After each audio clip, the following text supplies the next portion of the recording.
All right, hello everyone. Welcome to the fourth Pride of Arizona podcast. I am Davis. I'm the host of this podcast, and we have three new guests today. So I'm going to have them all introduce themselves. Please introduce yourself with your name, your instrument, and your college major. I guess I'll go ahead and start. My name's Douglas. I'm a sophomore French horn performance major. Awesome, Dougie. Oh man. Oh yeah. All right, sick. All right, Claire, you want to go? My name's Claire. I'm a fourth year or senior trumpet player in the Pride, and my major is environmental science. Awesome. My name is Antonia Muscat. I am a freshman. I am a clarinet, and right now I'm majoring in hydrology and atmospheric science. Wow. Okay, so I guess everybody's just smarter than me. Awesome. All right. I'm a sociology major, by the way. But yeah, so let's go ahead and just start off with some very general topics. So how has obviously the school year is completely different with quarantine and everything going on. So how has your school year so far been for you guys? I guess it's been stressful. I'm sure everyone feels the same way. But I mean, also being at home at least gives me more time to practice, so that's nice. That's true. Definitely true. Lots of practice time at Yeah. home. Yeah, I kind of feel the same way. I definitely prefer in-person classes, but I'm getting used to online. We're getting there. Marching band obviously just went back in person, which is a nice change of pace. Being able to actually go out and even though we're very far apart, being able to see actual faces. Yeah. And it's a little weird for me too because this is my senior year, so it's not Yeah. exactly how I planned on it going, but I mean, you gotta make Yeah. do. Yeah. No matter how it happens, you got to make it work. So for Yeah. sure. All right. How about from the rookie? All right. Well, I mean, it's been a lot different than I expected, obviously. I'm actually not on campus right now. I'm at my house, about 6 hours away because I live in Page, Arizona, which is a 7-hour trip. And it's all right. Like I'm okay with the online schooling. It would just definitely be more fun if I was in person. Yeah. But I actually really like my classes. I think they're pretty cool and it's going good.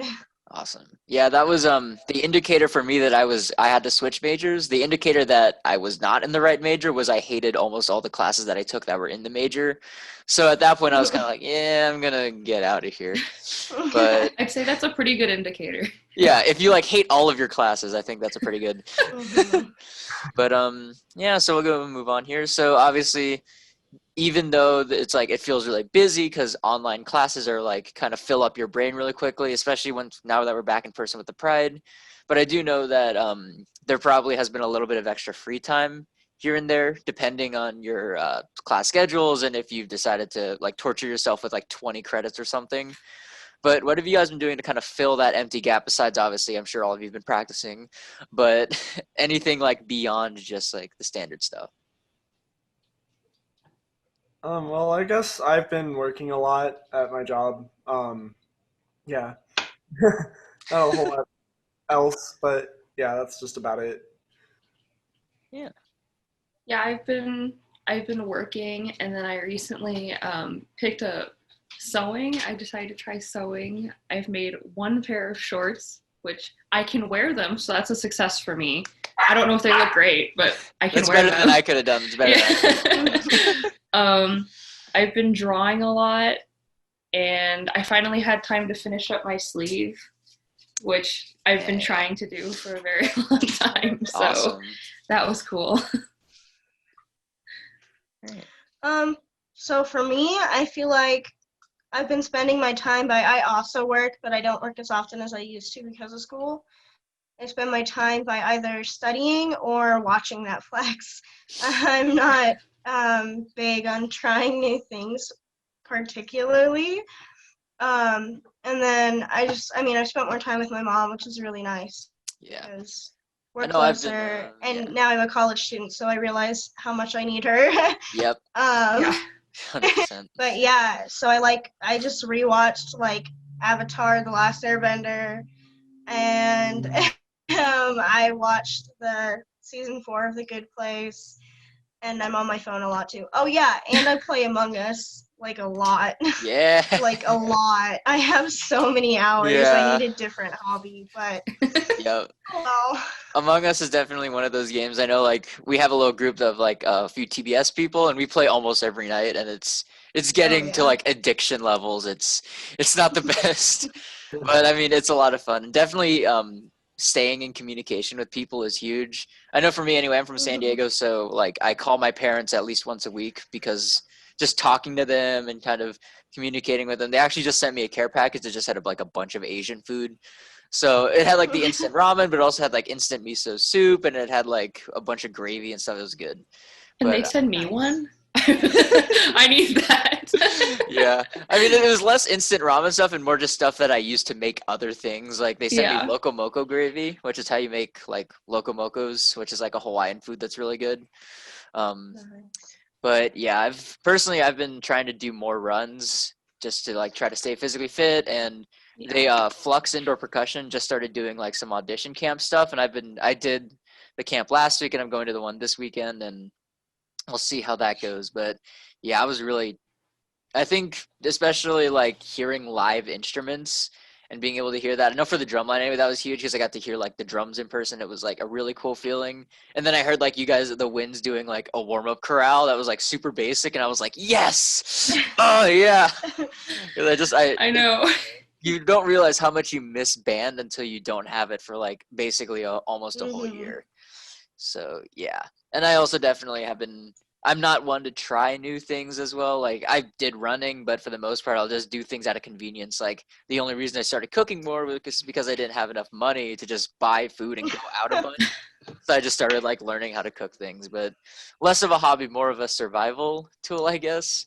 But I digress. Anyway, so as you guys mentioned, so some of you do work. So what have you found to be a good thing, especially since online is kind of like the norm for school now, as far as finding a balance between work and school, or a balance between doing band and school, even though I know band is a little bit less of a time commitment now?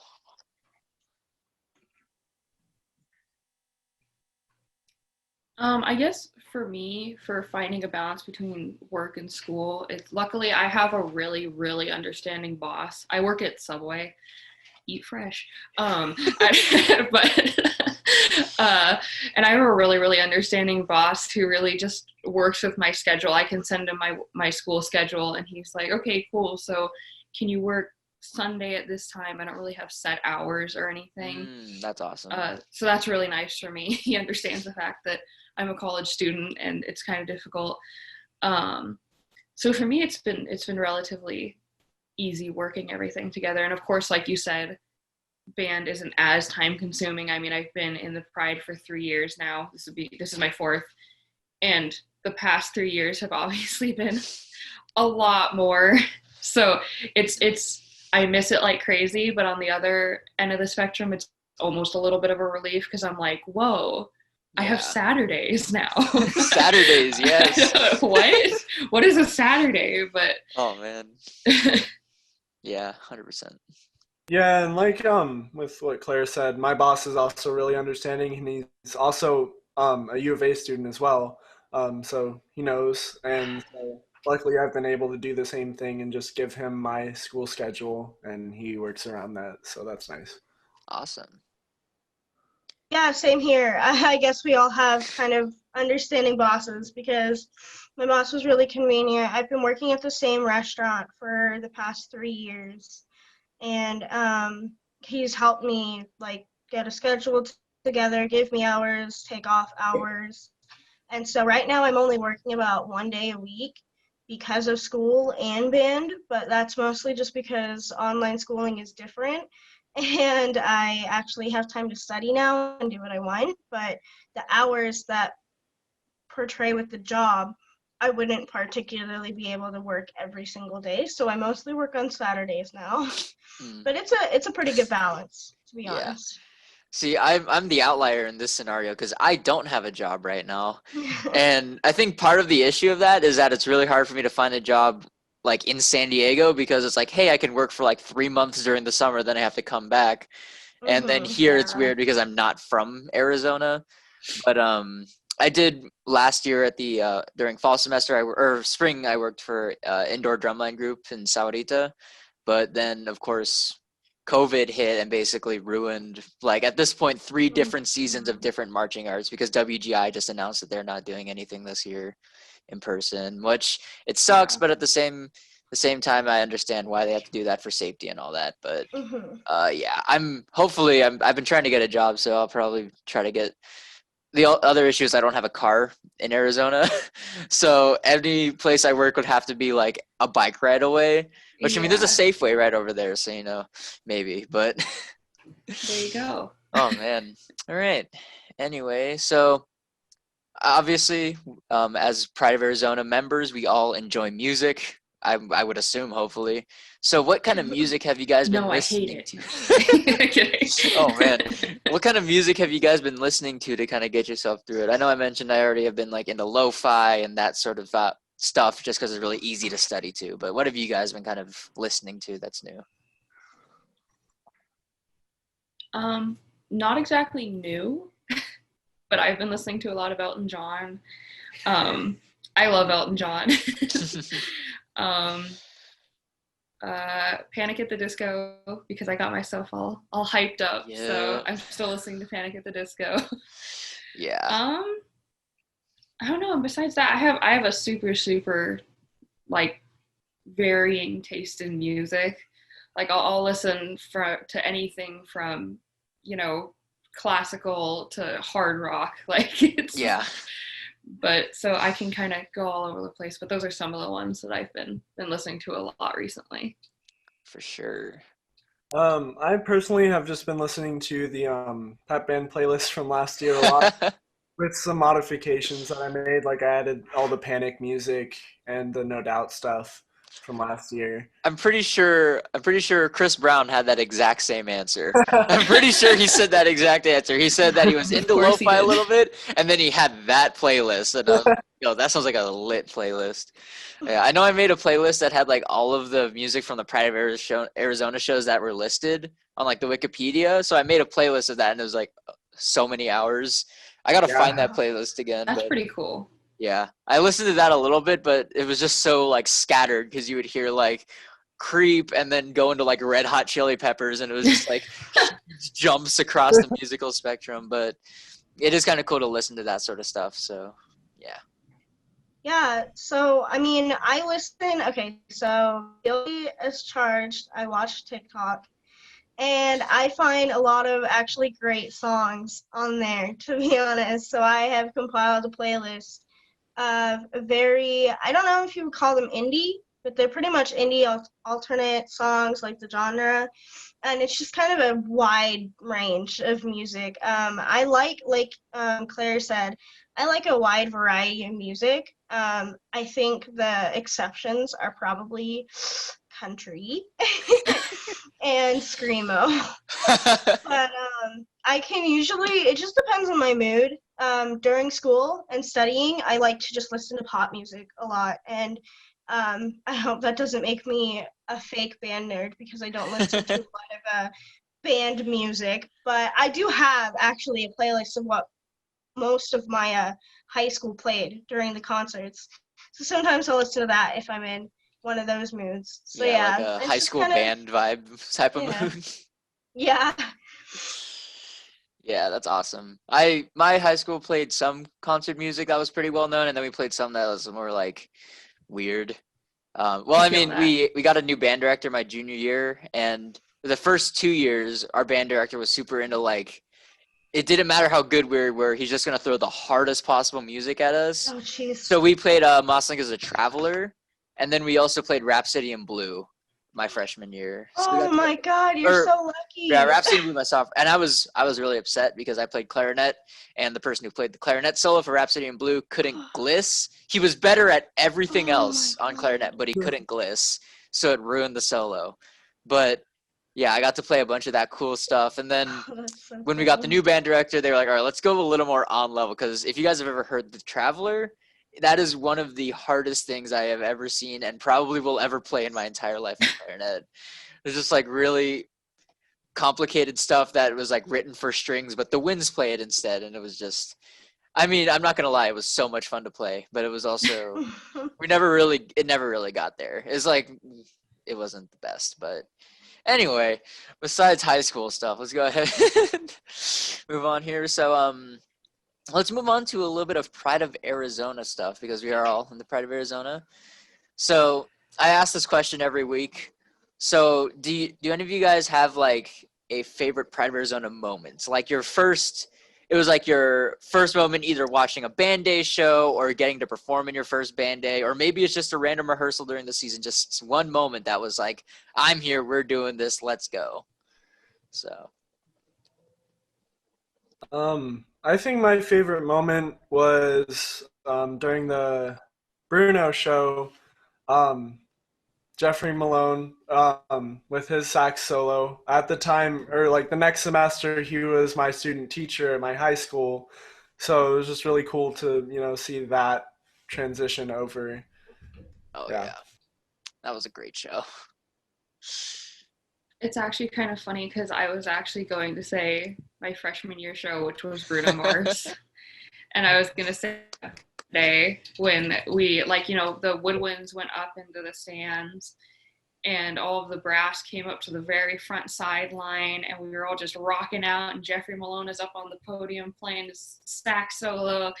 And then at the end, we all just like drop our instruments and we're all just staring up at the audience. And I remember standing there, like I started tearing up and I was like, oh my gosh, this is the coolest thing I've ever done. Oh, yeah. And it was so crazy because at games when you walk in, people are cheering and going crazy, but a ton of them are there for, football, because it is a football game. And then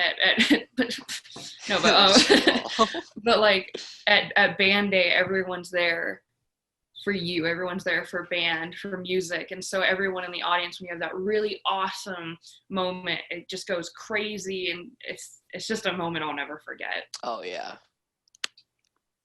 Oh, also when Gwen Stefani tweeted about us. I'm sorry, I had to bring okay. it. Yeah, 100%. That was pretty cool. That was so cool. I saw Yeah. that too, and that was awesome. I even showed my mom. I was like, "Hey, I wasn't in the Pride, but I was like, Mom, guess what? I'm gonna do this." So, since I'm a rookie and I've pretty much only been with the band through Zoom, I don't have a particular favorite memory, but other than maybe the first like all together band Zoom meeting that we had, and then Chad Nicholson comes in and just takes the stage. That man is amazing, and I know him from WIBIC, which is Western International Band Clinic, and I was one of the only high school students to actually from Arizona to actually participate in it. And it's up in Seattle, and it's a bunch of like Western states come in together and we all play together. And he was one of the directors for one of the songs that we played, because we all get different directors for the things, and he was so cool. And so just seeing him again coming into the meeting and just taking over and just being hilarious in the Zoom meeting was just great. So I love that. I'm glad he He's kind the of best. continued the tradition, because it's almost every Pride rookie orientation dinner, he will come in and just tell some ridiculous story to the rookie class. And every year it's a different story. And this year, even with everything going on weird, he still managed to come in and basically make everybody love him, because Chad Nicholson is absolutely amazing. He knows how to own a room for sure. Oh, yeah. Yeah, but that actually kind of, we can go ahead and go into our next question here, which is, I think I might know most of your guys' answers, but if you had to pick one, what was your favorite Pride of Arizona show, either marched in or seen? I think I know what Claire's is, but... Yes, I would have to say mine was No Doubt. That show was just surreal. It was amazing. Just even before the recognition from No Doubt, it was just a really awesome show, and just performing it, you could feel the energy. And then to have all of the No Doubt members, even Gwen Stefani, to recognize us was just unbelievable. Oh It yeah. was just one of those things where it's like, whoa, this is the outreach we have. Like, Yeah. this is wild. It was crazy. Yeah, I would definitely have to agree with the no doubt statement. It was crazy, having a solo in front of 55,000 people. Oh yeah. That's where the Yeah. wasn't that where Dougie came from? I don't remember, but Oh. I just remember that was my sophomore year, and I remember it was like, yeah, this rookie is like the soloist, and everyone was freaking out. I was like, yeah, but yeah. I think that video is still the most viewed YouTube video on the Private Arizona YouTube channel, like 57,000 views. Yeah. Like, that thing exploded for good reason. So So obviously, mine's also gonna be No Doubt, and I think it's also gonna be like in a very close second was the Bruno Mars show that you talked about, because I really liked that one too. But No Doubt was just great. I mean, we can't deny that. And as not Pride wanting to be in the Pride, seeing that was like, of course, it just like greatened the intensity of how much I wanted to be in the Pride, because it was like, oh my God, they're so cool. yeah. So. Yeah, that I also definitely have to agree. No Doubt show was probably one of my favorites. Obviously, close second, Bruno Mars. This is actually the first podcast I've had where the majority of people did not say Bruno Mars as their favorite, because Bruno Mars is a very popular show amongst. It was close for me. It was close to me, honestly. Yeah, I think for me it was just the fact that I got to perform in No Doubt, and also the fact that there was so much hype around that show. We were so into it. The music was pretty hard for mostly everyone, and it was just that sort of feeling that was really cool. I think there's a question about that in the trivia, not specifically about the No Doubt show, but something in relation to that. So, yeah, we'll get into that actually now. So we'll go ahead. Let me just Oh God. up here. Hope you guys studied. I'm not ready. Just kidding. I'm not ready. This is very much just a fun thing, just to see what you guys may or may not know. Oh, here we go. Here we go. First question. When was the last time the band marched with bent leg technique? This is a very niche question, and if you don't, I actually had to watch like every recent Pride of Arizona show to see when the transition happened, and I do know roughly when it happened, and this is my best, not my guess, but this is the last video I could find on YouTube that showed the band specifically using bent leg. Oh God. Any guesses? I have no clue. I have absolutely no. I was gonna say never, and I don't know why. I want to say like 13 is my guess. 2013. I was gonna say 2011. All right. Let's go ahead and see. It was actually 2015. Whoa. Matthews Band show. That's a lot more recent than I thought. And this is just a screen grab I was able to get. But if you watch the show, I can definitely, like, I know that when you're like during the second Band Aid performance, you're tired, you're usually hungry, you're just kind of want to get through it. I can understand if there's a bit of bent leg going on, but for the most part, if it's straight leg, you can tell that it's supposed to be straight leg. Mm-hmm. And I watched this show, and I think I could tell it was supposed to be bent leg. And this was during the transitional time between the longstanding band director, J.C. Reese, and then Professor Shootman, and this was when we had an interim band director for these 2 years. I believe it was 2015 and 16 or 2014 and 15. But, yeah, so cool bent leg stuff. All right. When was the last time the night Band Day performance was in the rain? Oh. It was during the JT show. Yep. So the JT show is the one that everyone knows was in the pouring rain, but there was another one that also had pouring rain during the entire show. It was, I remember because I marched in U of A Band Day in high school that year, and I was soaking wet at the end. Oh, wow. Because we were the last band to perform, because I went to Catalina Foothills. Oh, Catalina. And so we were the last band to perform, so I remember it was pouring rain, but I can't remember what year it was. It was 2015. It was my freshman year of high school. Okay. All right. Douglas is correct. It was also 2015. So if you watch the video, you can see the pouring rain. It's just like Band Aid 2018. And if you look carefully at this picture, you can see this was a 2015. You can see when the tantrum's doing rim shots, you Wow. just see rain like poof, like Nice. water coming off. And then, fun fact: in 2018, it rained so much during the night performance, we marched without plumes.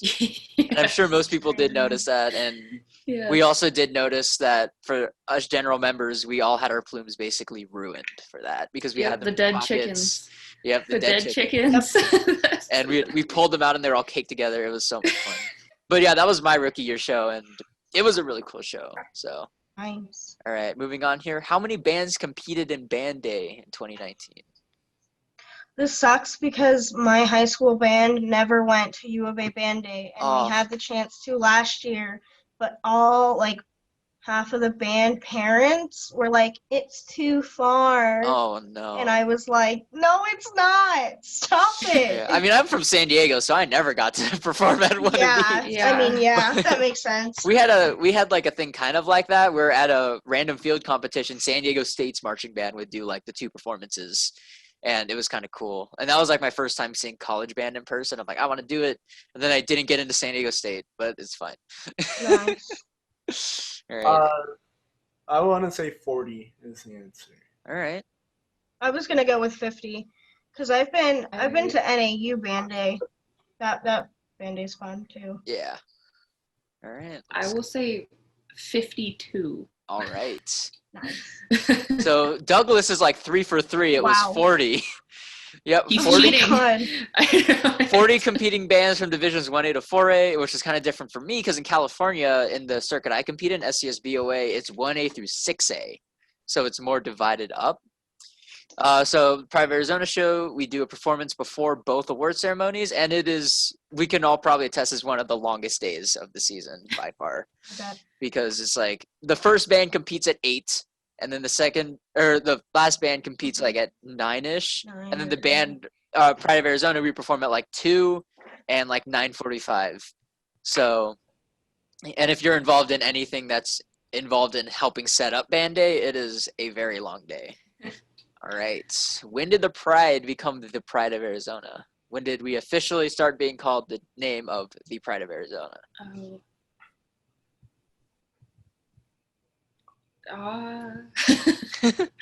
It's a 19 something. Yeah. You are correct there. Obviously. It was 19 something. Obviously. Yeah, we were called the Pride of Arizona before the 2000s. I'll My- guess 1989. All right. My mom went to U of A, like, in college. She wasn't in the Pride, but she was like, she's such a big fan of the Pride. And she graduated college. I want to say like 1970 or around there. All right. I'm gonna say 1945. Dang, going way back. All right, let's see. I mean, that's probably So right. Claire was the 1980. closest. Oh, wow. 1980. So before that, we were referred to as the best band in the West, and then even before that, the UA ROTC band. Wow. So yeah, Wild. Pride of Arizona, good times. And this is just a really nice photo I found of us, and I've always found it interesting because the bear down, I don't think you're supposed to be able to see that. I think that's from the old field before it got like remodeled and stuff. Yeah. Oh yeah. I noticed I see that. it. Yeah, and I mean when you're actually in the stadium, you will also probably see it on the ground. It's like I'm where the old O used to be or something, but yeah. I also don't know what this group here on the right is just sprinting, but It looks Nice. like a bunch of different clipped photos. I think it might does. be, yeah. Yeah, I just thought this was a Definitely really cool does. image. Because So- there's someone that should be like in the Arizona, just kind of standing on the hash. Yeah, it also Yeah. looks like up Also- here above the W, there's like a guy's head that got cut off by Oh one. yeah, I At see the- that. at There's the some bottom. legs. At Next the to the bottom, there's A. people cut in half. Oh yes. On the right side, next to the A, there's just a pair of legs. Right there. There's just legs. Wait, that's amazing. Nice. Oh, I I love love this. that. I love this image even more now that I know I that. was wondering why the shading was so weird Yeah. across the whole I do shading. know I the was bear like, down is still visible on the I was field, like, but the yeah, field that is. doesn't look like that, does it? That's amazing. That's funny. All right, when did we officially change school Oh, colors? I should know this. So this is a one. very well-known fact that our school colors used to Yeah. be silver and sage and then became Mhm. cardinal red and navy blue. The question is when? I should know Oh, this one. gosh. I don't think I do. This is actually, I know when I took a tour of the U of A, this was the first thing they told us, that the school Yeah. colors used to not be red and blue. And they also have like a Yeah. sage and silver club of alumni that have graduated over 80 years ago, or over 50 years ago or something, 50 years or over.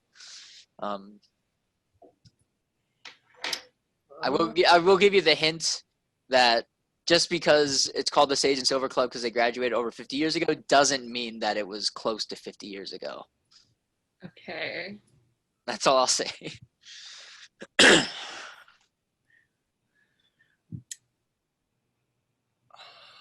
Oh, yikes. If you just had to throw a random year in there. 1974 is my I want to go with 1980 again, to be honest. All right. I'm going to go with 1963. Ooh. All right, let's see. Actually, 1900. I was thinking it was so much like. It is very old. So longer. this story is actually incredible. So Wow. our school colors were initially silver and sage. They were changed to red and blue, eventually cardinal red and blue. But the change came because a student manager for the football team needed jerseys, and he was offered a low price for blue jerseys with red. Nice. Oh my god. And this was before like it was super like set in stone that it was like, yeah, U of A, red and blue, or U of A, sage and silver. So they just needed the jerseys, and they're like, all right, let's buy them. And immediately the colors became red and blue. And that is Nice. why our school changed colors, which I was going to say, it's such an iconic thing now, the Yeah. U of A red and it's blue like, it colors. used to be It's all sage and silver, because. but then it Mhm. became red and blue. But like the origins of it was like, hey, the football team needed jerseys, and they were cheap. They were like cheaper. That's funny. At like red was so, and they were like running short on green jerseys. So they're like, yeah, we'll just get these red and blue ones. U of A, red and blue. That's hilarious. Yeah. So That's yeah, funny. that is our trivia, and a little bit simpler than it usually was, but yeah, that story actually was super strange because I'm like, I would never have thought that the origin of that change literally came from a single act of just needing more jerseys, which Yeah. I mean, I think that makes it awesome. Obviously, red and blue. So, Mhm. all right.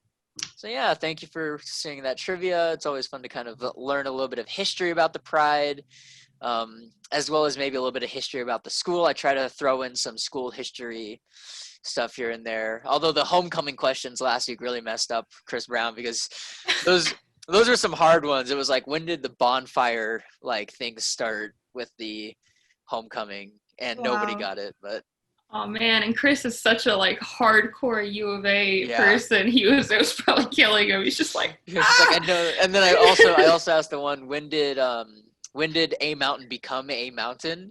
And that one also is like, we all know of a mountain, but it's like Yeah. exactly when is like really hard to figure out. But Funny. yeah, I also just realized it's kind of interesting. The distance from my hometown to Tucson is the same as Antonia's distance to Tucson Yeah. right now. The San Diego's like a 5.5, 6-hour drive, Mhm. and but the only difference is that I'm out of state. So Yeah. yeah, because California, ew. But Oh yeah, I was talking to someone the other day that doesn't live in the United States, and I was like, I'm going about 6 hours away to college, but it's still within the state, and they were like, what? Like how? Oh, Because they yeah. lived in like a tiny country where you can walk like 5 minutes away and be somewhere else. yeah, I don't I thought it was remember. funny. I don't remember the name of the country, but I know that there is a country out there where, it is like the same size as LA, like Yeah, just like landmass size, but it has I like think- way more people. But I'm pretty sure I Yeah. was talking to someone from Romania. okay, yeah. So They like were very. like super confused. Yeah, that's because like in some countries you could drive an hour and be in like the other And side of the be- country. But Yeah, here exactly. you can drive like you could For drive like 3 9 or days. 10. You could drive like 9 or 10 hours and still be in California if you're just driving from like south to north, South to Yeah. north, yep. or just driving in That's Texas. But all right. So let's go ahead and move on a little bit. So obviously, some of us are back in person. So, what is one of your favorite things for those of you that are back in person about being back in person with the Pride, being able to perform and like play music in person? I just love, like you said, being able to play music in person with the rest of the people that are there, because I actually did the online version. Yesterday was my first day going back in person. So for the first week, when everyone else was back in person, I was online. And even though we were playing a little bit and stuff, it was always just like, it was great. And Professor Ueda was amazing with leading the online portion. But like, we just all had our cameras on mute and everything. And then we were just awkwardly playing by ourselves in our room. Yeah. And like, it's not the same feeling, as when you're out on the field and the whole band is playing Bear Down together and you just get those chills. Yeah. So I'm just really glad to be back playing music with other people. It's really interesting, like the difference. Like we've probably all amongst us played Bear Down like hundreds of times at this point. But like just being able to be like, for the drumline anyway, just hanging out and hearing Bear Down like in person, it was like, yes. And then I know eventually we're at Drumline, we're going to meet up with you guys because we're going to be part of our performing this year is going to be, we're going to be like filming videos of different songs like Band Yell probably and Bear Down and all that fun stuff and putting it on YouTube. Mm-hmm. So yeah, hopefully Drumline will get with you guys soon. I know Ryan Wooten has been holding it down for you guys, pep band drum style.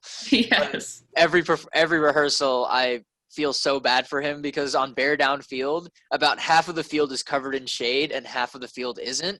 And where Ryan has to set up his drum set just happens to be where the sun is.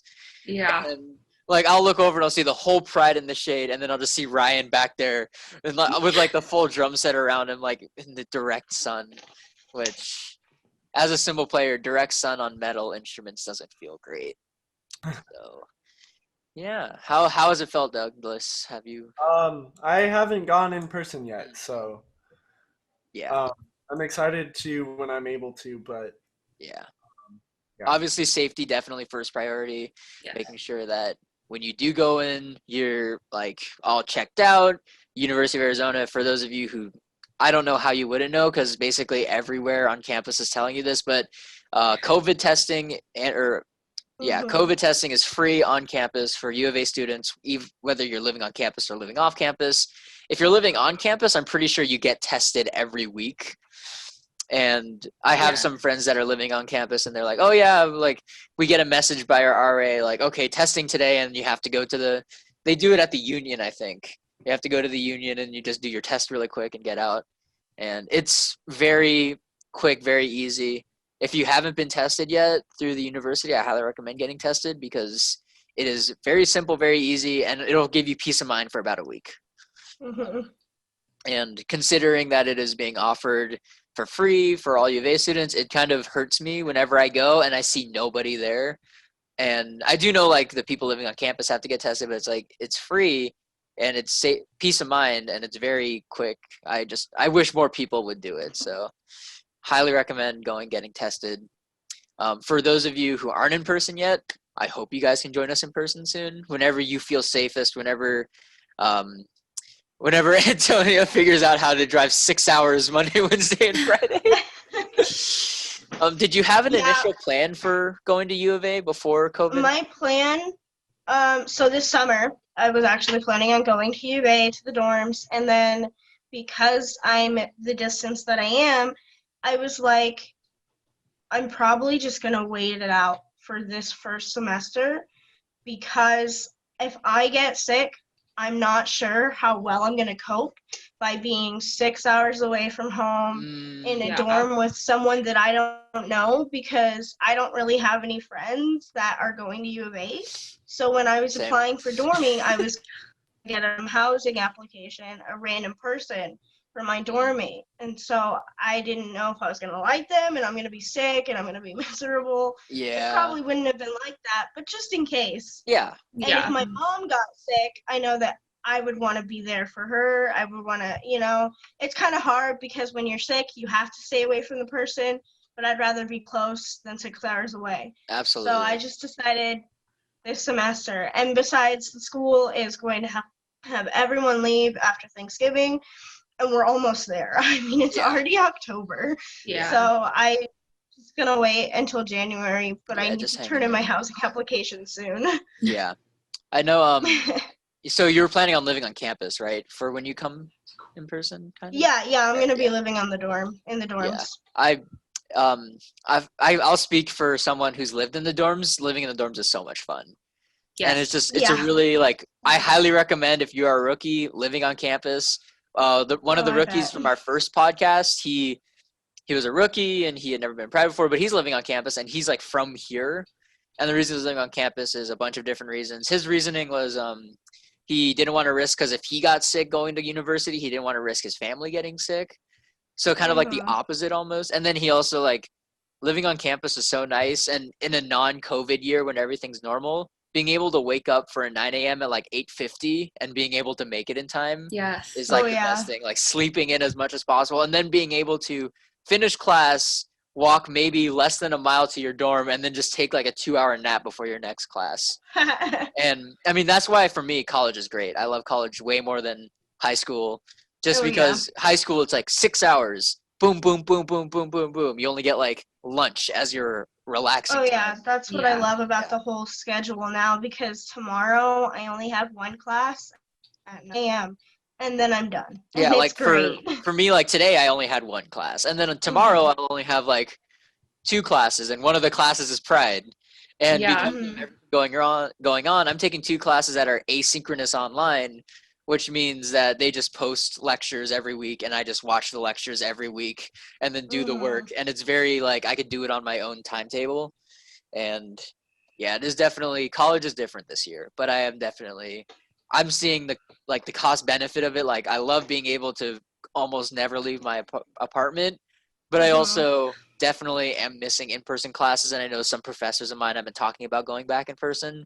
But at this point, it's almost not worth it, considering, like, as mentioned, we're going completely online after Thanksgiving. Yeah. And I know with football, the football schedule just recently announced, we'll have to see how that works after the Pride, because as of now, we only have, like, 1 home game. But fingers crossed we'll get some performance opportunities, and this year, if anything, will just basically act as a stepping stone for next year when we come back even better than we have ever been before. So that is something to look forward to. And I hope, again, to meet all of you people in person at some point. So, all right, let's go ahead and move on here to a little bit of Q&A. So these are questions submitted by members that either they have questions that they have had or questions that they have personally been asked. So let's go ahead and start off with an interesting one. What is your, okay, so this is only going to apply to 2 of you because you're returners, but what is your favorite section tradition? Oh gosh. I think for the mellows, like our chant, honestly last year was fun to do every time. Yeah, I think that's my favorite. Awesome. Yeah. I think my favorite section tradition was that we still do it now, but it's on Zoom. But when we were able to be in person and everything, every Wednesday after marching practice and pep band practice, we would go to No Anchovies down on University, and we would all just hang out and have pizza together, and it was just a really fun time. It was a lot of fun. No Anchovies is really, really good. It's really good. Yes, it is. Yeah. And just so Antonia has a question to answer, what is something you are looking forward to doing once you are able to be full on with the Pride? I think I'm just looking forward to, like, meeting new people, I guess. I'm in my hometown and I'm graduated and I don't have many friends right now. Oh, sorry. It sounded like I was gonna cry. I promise I wasn't. I'm just excited to be, like, around people and to just get to know people and to try new things. The clarinet section is super fun and I'm excited to hang out with them. And I know that they have a thing, like a thing with, like, glasses. I don't remember what they're called, but there's the wait, white like goggles. The clout goggles. The clout goggles, yes. Clout goggles. Oh those my things. gosh, And I'm excited yes. to be a part of that. I don't have Oh it yeah. right now, but I'm gonna get some. Yeah, I know. So I have a lot of good friends in the clarinet section. I would have been in the clarinet section probably if I got cut from drumline my rookie year, but I Yeah. didn't because like I played clarinet for like basically 8 years before I went into college, and then I came to college. I'm like, all right, I did cymbals for indoor, and cymbals is fun, but I also did clarinet. I'm gonna try out for cymbals. If I get cut, I'll just play clarinet. And then I joined the drumline, and sorry, clarinet players, but I'm not gonna be joining your section because the drumline's great. I love him, but yeah, definitely meeting new people and making new friends is a huge part of the pride. Like when I came from San Diego, I basically had no friends here. I only had like one or two people from my high school that I knew were going here.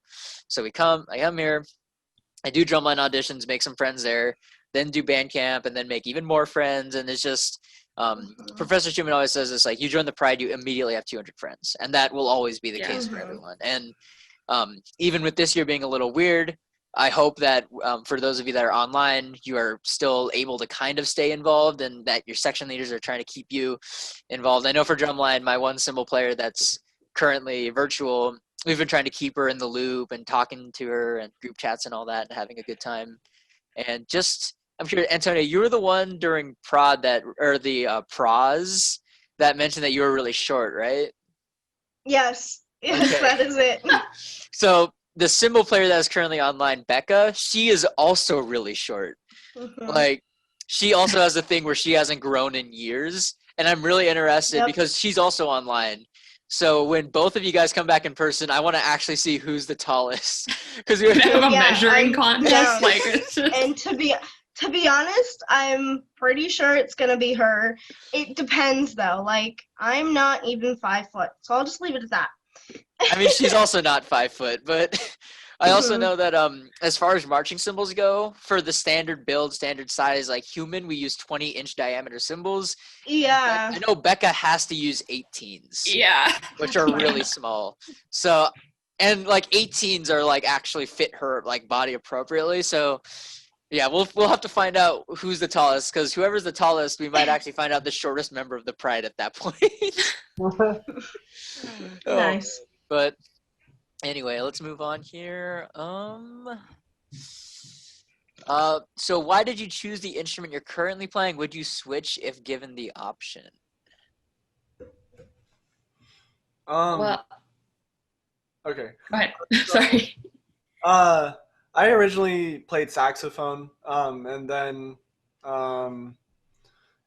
freshman year of high school, I wanted to change, and so I switched to French horn, and then yeah, and I wouldn't play anything else. It's so much fun. I mean, I guess if I had to, I'd play bari sax, but Yeah, that's actually a good addition. Like, if you had to play another instrument, what instrument would you play? I started playing the trumpet in 5th grade, and it was like this thing where we went in and they were like, okay, let's try out some instruments. What instrument do you want to play? You know, like all this stuff. And I literally walked in and I was like, I want to be loud, because I'm not a quiet person. And so I walked in and I was like, I want a loud instrument. And he was like, the trumpet.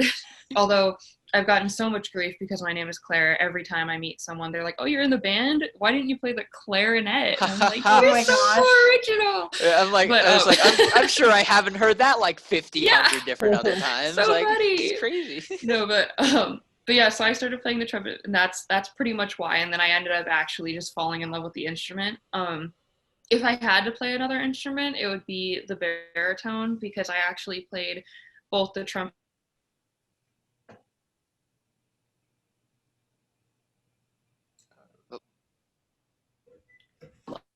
with that bit. So. Oh yeah. Uh-oh. There you go. Was it? Oh no! Did it freeze? You Yeah, froze it up for a did. second. You froze up for a second. You're good though. Oh no! Okay. All right. Okay, you're good. Yeah. How about Antonia? What would you have switched instruments? And then if you had to, which instrument would you have played? Okay, so I started playing the clarinet in 6th grade, and that was my middle school years. And the same thing happened like Claire. We walked in and we were given 3 different choices of what we wanted to play. And pretty much the band director just had us walk in and play on the mouthpiece. So what we did was like he gave me a reed and a mouthpiece, and I just like played it and tried to see like what it was gonna be like. And then I think I can remember my other two options. My second option was trumpet, and I just wanted to see and I've always been so curious about how brass does the buzz, and I don't get it. I don't get it at all. But so I did trumpet, and it tickled like crap. Like I could That's not. what everyone says. So I was It tickles. It tickles. It's fine.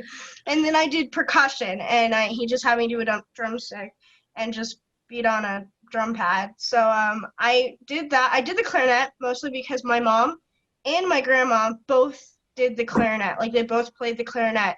And my grandma was actually a music major, and she knows all the instruments. But I kind of just wanted to, keep on the legacy of clarinet.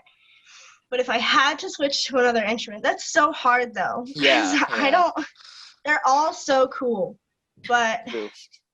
it would either be trumpet or percussion, because if I could play a snare and I was like pretty like maybe just a little above average, I'd be the cockiest person in the world.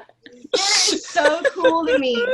And I mean, they're so annoying too. Like my high school friends on snare, walking in, just doing a drum roll every time, or always just doing the freaking rim shots when people are trying to speak, and then all of a sudden you just hear this rim shot, and it's like, excuse me, but that would be so cool in my opinion.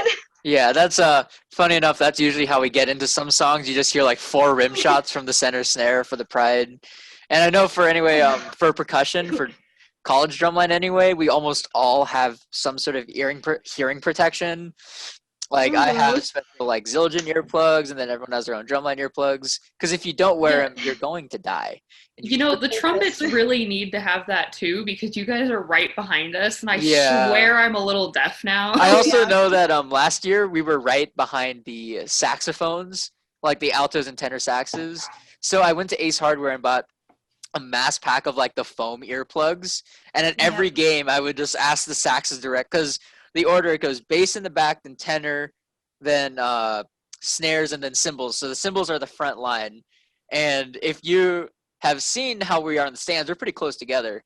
So imagine just being a saxophone player just chilling, and then you have a cymbal player one step above you just going in. So I would always offer earplugs to the altos and tenor saxes, because I knew that they were about to get their eardrums blown out. But yeah. In pep band, the mellows were either like, depending on what sport it was, we were either right behind the drum set or right next to it. So I went and bought a pair of erasers. So yeah, erasers for sure. I don't have erasers. I have just like some basic rubber ones, but I know erasers are really good. So for me personally, it's kind of weird. I'm very much like Antonia. So my dad and my grandpa both played clarinet. That's funny. It was different, but it was like my mom's dad, but my dad also played clarinet, and then my dad's dad also kind of played clarinet. So we just had a clarinet at home, and I remember when I first started playing clarinet, it was basically in 4th grade they did this thing like when you're really young. They basically just every like once in a while they'd bring you into a room, and they'd have a different person there with a different instrument. So they would have just like a bunch of the instruments laid out. It was like a bunch of violin cases or a bunch of trumpet cases or a bunch of clarinets. And you just go and grab one, and you basically every week you tried a different instrument.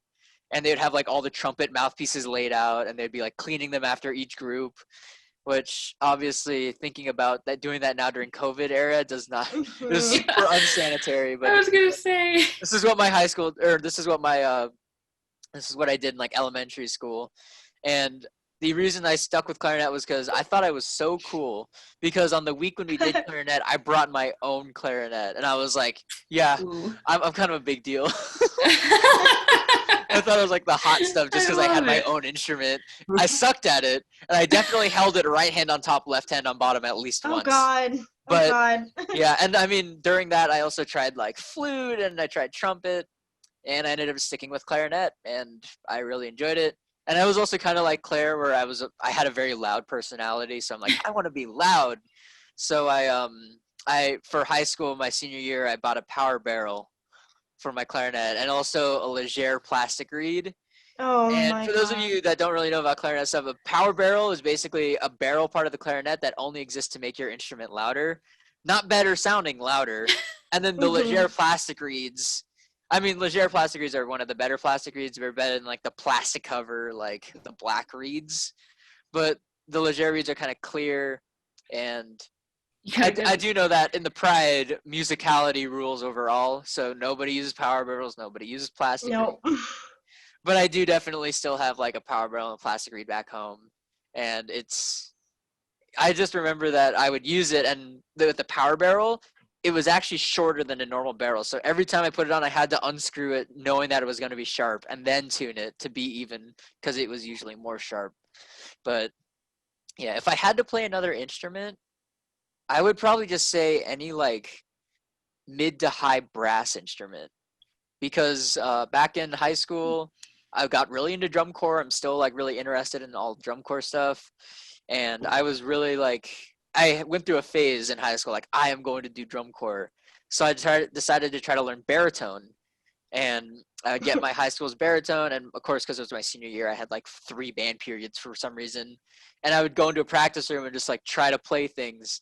I think the most I got was I learned how to circle breathe in baritone, and I learned how to play multiphonics on baritone. I never learned like any actual like playing of notes. I tried to learn like some lip slur exercise, like da da da da da. I like learned that stuff, but I don't know why. I just was really interested in like the multiphonics, like where you play and then hum another note above it and it harmonizes. yeah. And then also I learned how to circle breathe on it, which I I was mean, gonna say you kind of just a like play. skipped the basics and I just went skipped to the like basics and went to the, it's like I'm the gonna really learn hard clarinet and stuff. immediately learning how to gliss on a clarinet. But yeah, I'd probably learn either baritone or trumpet. My brother plays trumpet, and he's like pretty good at it. So maybe if I were to pick up an instrument, and the marching tech for my high school, who marched SCV in 2008 and SCVC for a bunch of years before that, he actually recommended that I try trumpet because I was one of the better marchers at my high school, and because clarinet transitions to the mouthpiece between clarinet and trumpet transitions very naturally because they're both very small embouchures. But I guess my lips were dead from playing clarinet so much that I'm like, I'm just gonna try like baritone, like a really big mouthpiece. Yeah, but I don't think I could ever do like tuba or contra or anything, just because Yeah. like ow. Like I play cymbals and my arms hurt, but I can't imagine that. That's just like pain. But yeah, all right. We'll go ahead and do one more question here. Let's see. Okay, this is a good one. This is kind of related to the instrument, but have you played multiple instruments in your life or just your current instrument? So I know you guys kind of mentioned that, but like more specifically, have you ever like branched out beyond your like main instrument? Yeah, so like I said, I started with alto saxophone in 5th grade, and then freshman year, I also picked up bari sax, and then I started horn. And then I also have like a bunch of other instruments just chilling in my other room. Like I have a trumpet, a clarinet, a trombone. And Yeah. just random stuff to play every once in a while, you know. Yeah, like I said, I started trumpet in 5th grade, and then in high school I picked up the baritone. In addition to that, I mean it's very very similar, but I can also play the flugelhorn. I had a solo on that in my jazz band. I love the I can play a flugelhorn. little bit of piano. Flugelhorn is great, honestly. Yeah, it sounds amazing. I love the sound of it. I know, it's so smooth. Yeah. But I can also play the piano a little bit. And I mean, kind of like Douglas said, I have like other instruments just laying around that like Yeah. I can maybe do a couple of things on them, but I'm Yeah. definitely not good by any means. Yeah. But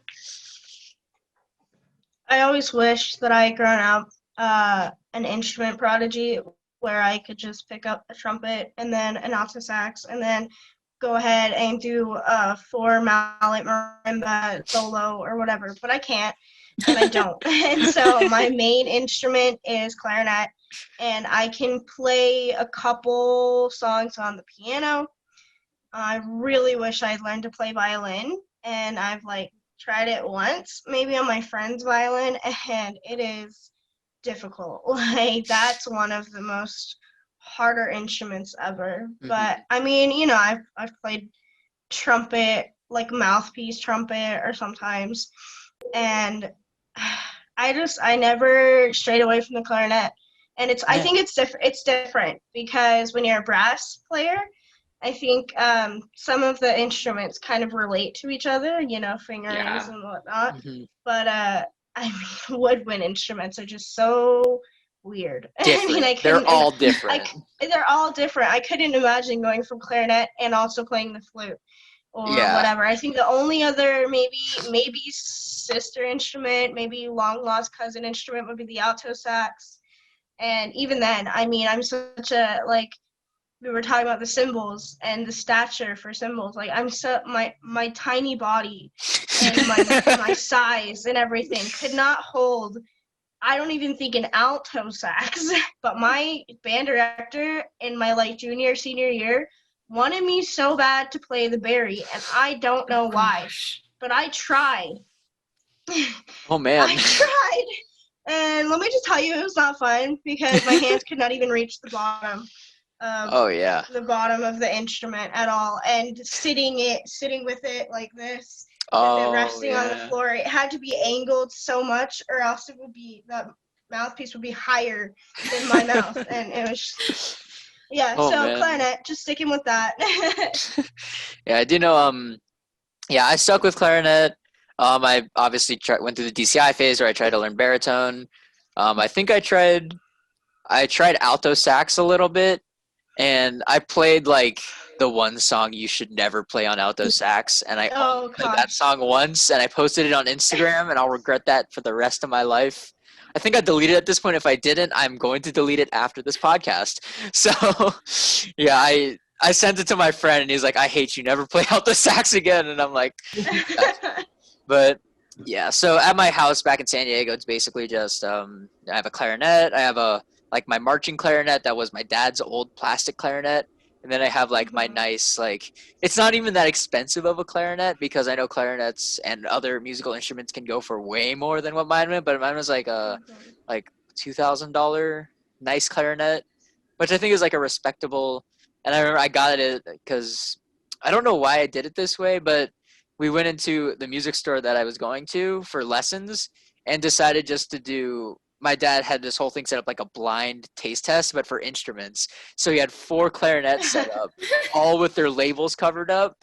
And then I just played all 4. Nice. And then my music teacher was like, well, I have good news and bad news. The good news is that your son's ears are really good because he picked out the best instrument. The bad news is that he also picked out the most expensive instrument.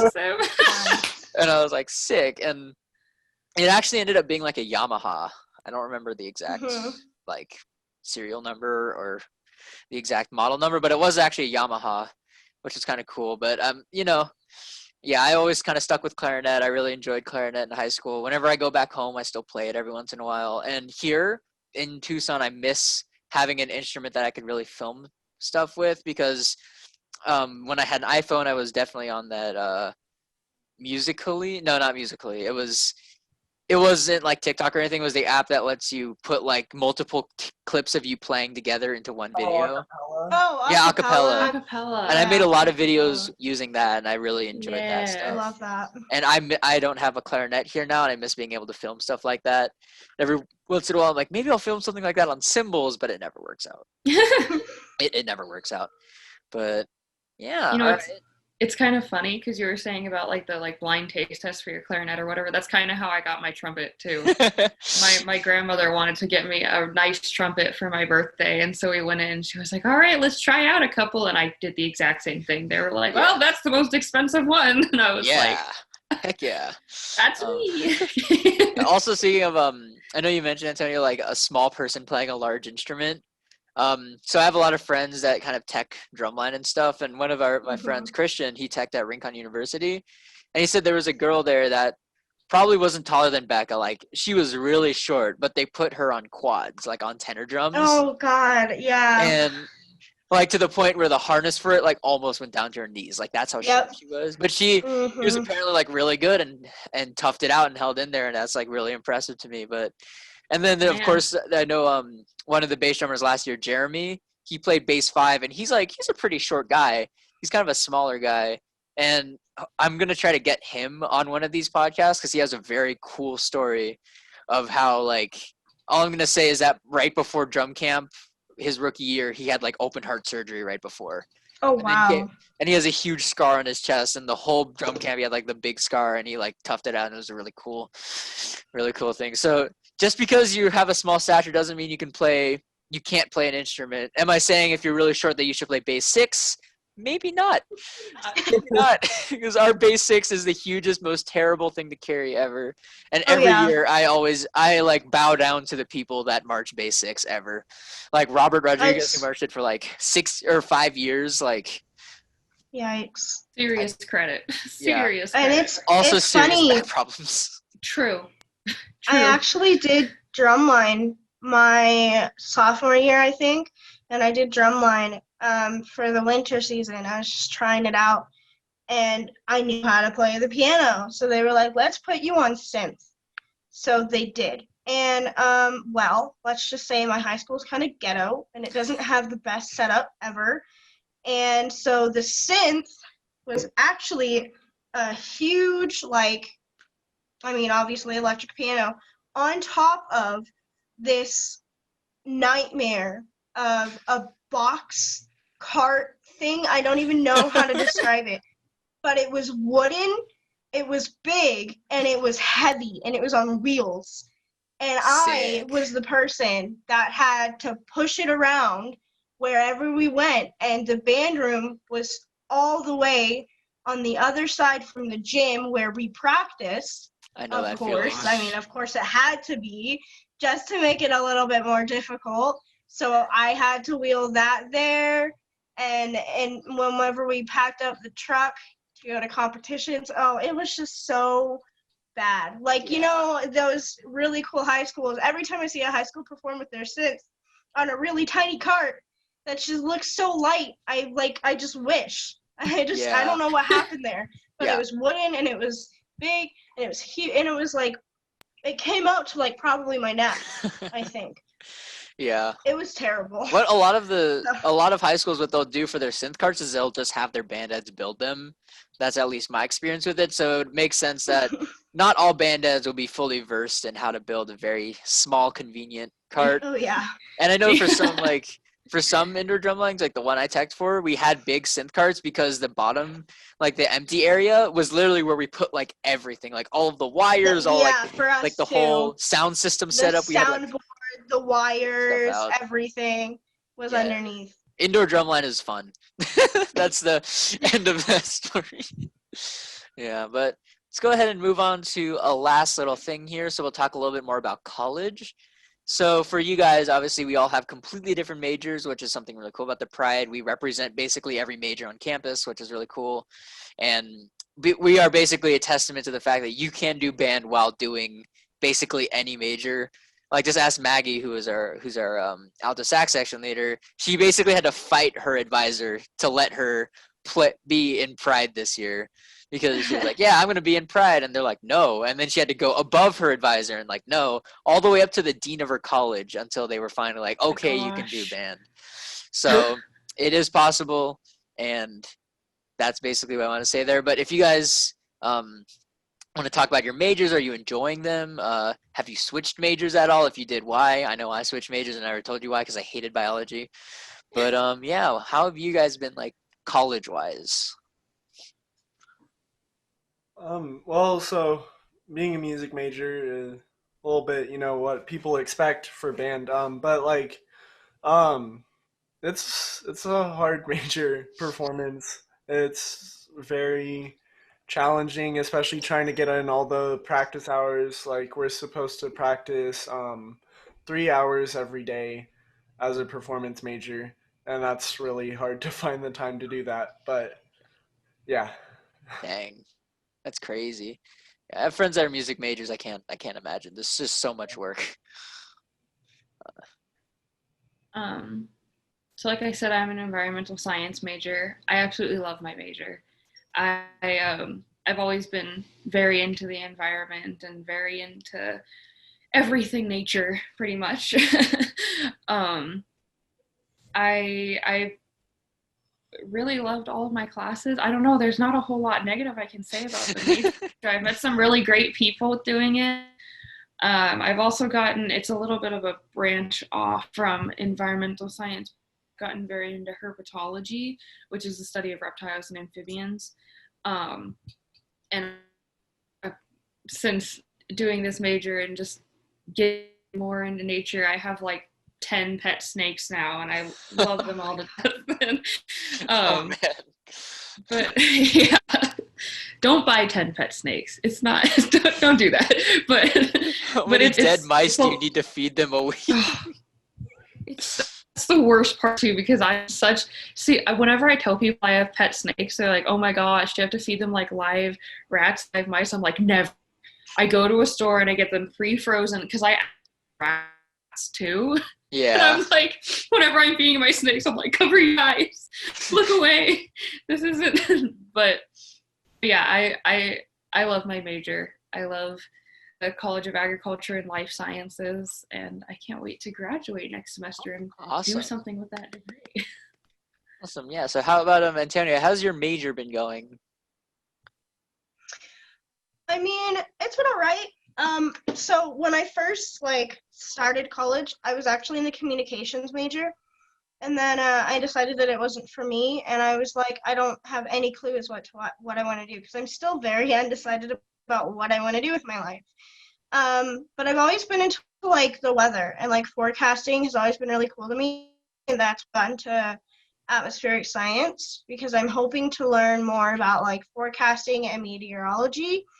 But at the moment, I'm still a little iffy, because I have a sociology class right now, and it's actually super fun, and I kind of love it, and it's great. And so I just my major, I feel like, is still a little bit undecided in my mind, because I kind of just want to branch out and see a little bit more of what's going to happen, especially with what's going on in the world right now. I think it'd be cool to be a political scientist, or I don't know, but I'm just I'm still keeping my mind open. Yeah. But I really do like my atmospheric science class right now. It's pretty cool.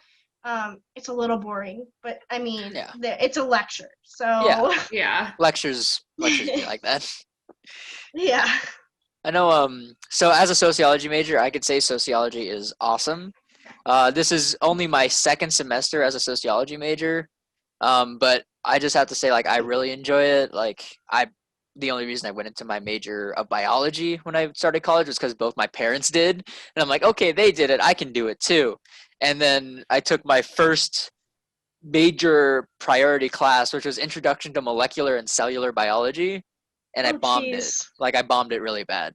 And at that point, I decided this major is not for me. I do not enjoy learning about it anymore.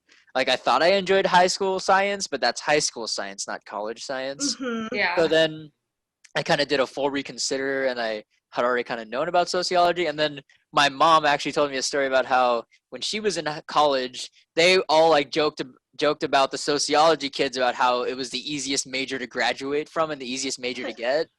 And now that I'm in it, it's not that it's easy, it's just it's so easy to enjoy, just because the entire class is based around understanding how people think, how people react to the society.